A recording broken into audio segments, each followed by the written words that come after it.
ও কালা কালাকে তুমি চিন্তা করো না, তোমার ঠিক হইতে একটা বাবরিরা লইবা মারাইছে যে বা যারা পরিকল্পনা হইরা আমার কালারে ফাঁসাইছে, ফাঁসিয়ে জেলের ভিতরে আনতেছে, তার বললাম রেহাই নাই, তার ওই খবর খারাপ হইয়া যার মামা আমি প্রতিশোধ লইবাম কালা।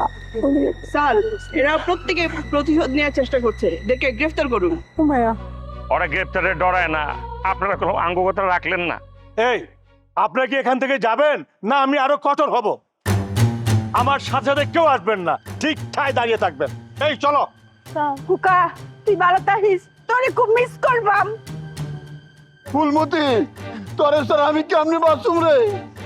আমি তোরে ছাড়া বাঁচুম না ফুলমতি।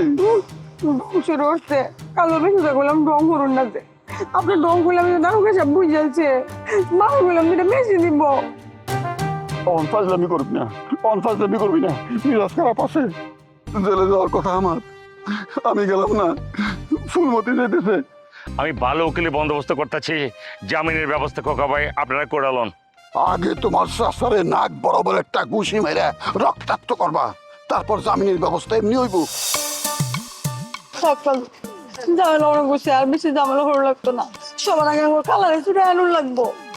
পরিবানু বুদ্ধিমতির মতো একটা কথা কইছে, তোমরা যদি চাও পরিবানু আমি উকিলের লোকে কথা কয়া পারি। উকিল মুকিল কিছু বুঝি না, মায়ের বদলে মায়ের হইব, বৌদি আর শ্বশুরে বাঁচাইতে পারবো না। আর মারামারিতে যান না তো, এখন খালারে মুক্ত করার চেষ্টা করেন। কালো মাসার চলুন আর ওখানে থেকে গেল মায়ের কালা এত নিশ্চয় গা। যে বাসায় আমার বউ নাই, যে বাসায় আমি ফুলমতি নাই, আমি সে বাসায় কেমনে যাবো, কেমনে থাকবো? মায়া গো আমি কিবা থাকবা। এই আপনাদের অফিসের অ্যাকাউন্টেন্ট সাহেব তো আমি একদিনও অফিসে গিয়ে ওই পার্টনারকে পাই না, কারণ কি? এক্সকিউজ মি, এই আপনি ভদ্রভাবে কথা বলেন। আপনি আমার অফিসে এসে আমার অ্যাকাউন্টেন্ট স্যারকে বাটপার বলতে পারেন না? এত সাহস আপনি কই পেলেন? আমার সাহসের অভাব নাই, আমার জমির উপরে বাড়ি বানাইছে, অর্ধেক টাকা দিয়ে এখন তাল বাহানা শুরু করছে। আমি আসলেই নানা ধরনের বাটপারের কথা করেন, এটা তো আমি মানবো না।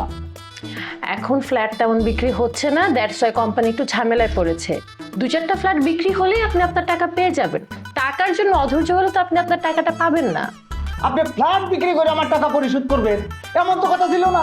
আমার জমি নেওয়ার সময় যে দাম ছিল এখন তো সেই জমির দাম দ্বিগুণ হয়ে গেছে, আপনি কি দ্বিগুণ টাকা পরিশোধ করবেন? দেখুন স্যার, এসব ডিলিংস এর ভিতর আমি নেই, এসব ডিলিংস করেন লুবনা ম্যাম। আপনি লুবনা ম্যামের সাথে কথা বলবেন। ওই মহিলার সাথে কথা কয় কি লাভ? আমি তো মালিকের সাথে কথা বলবো।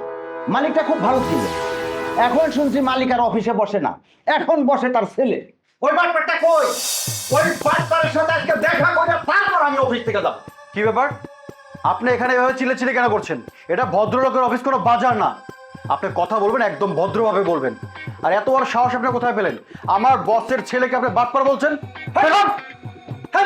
তুমি কে? তোমার সাথে তো আমি কথা বলবো না। আমার জমির উপরে বিল্ডিং কইরা আমারে টাকা দিচ্ছ না, আমি অফিসে আসলেই তুমি গরম দেখাচ্ছ। আমি তো তোমার এই বাহাদুরি সহ্য করবো না।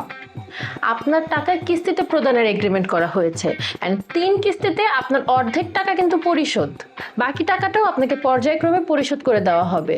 হ্যাঁ, আমরা সরি যে কিস্তির টাকাটা 1 মাস ডিলে হয়ে গেছে, কিন্তু তার জন্য তো আপনি অফিসে এসে অফিসটা মাথায় তুলে নিতে পারেন না।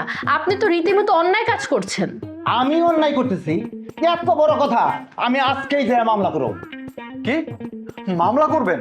করেন না যান, তখন কিন্তু আপনি নিজেই বিপদে পড়ে যাবেন।